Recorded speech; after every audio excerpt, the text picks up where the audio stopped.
అండి ఫస్ట్ నెల్లూరు చేపల పులుసుకి ధనియాలు, మెంతులు, జీలకర్ర బాగా ఫ్రై చేసుకోవాలి. పొడికి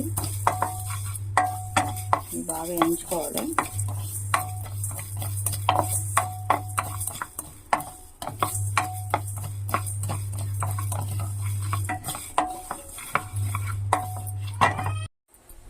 అండి ఈరోజు మనం నెల్లూరు స్టైల్ చేపల పులుసు చేసుకున్నాం.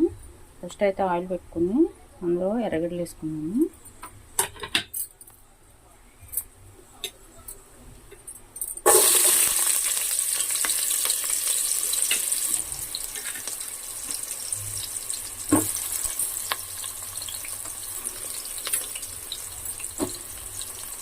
తర్వాత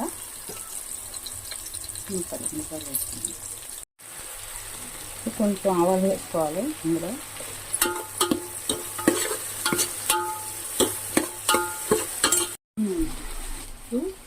చింతపండు కొంచెం కదా, అందులో కొంచెం కల్లుప్పు వేసుకోవాలి.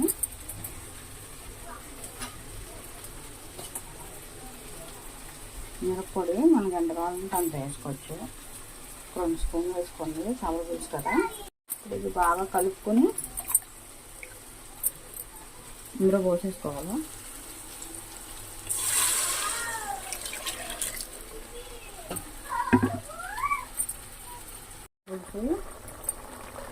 ఇప్పుడు చేప ముక్కలు వేసేసుకోవాలి.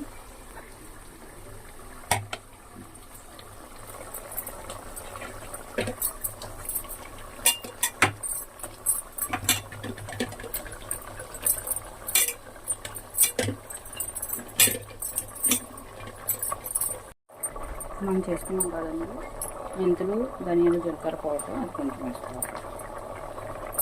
అంతే అండి, మన నెల్లూరు చేపల పులుసు రెడీ అయిపోయింది.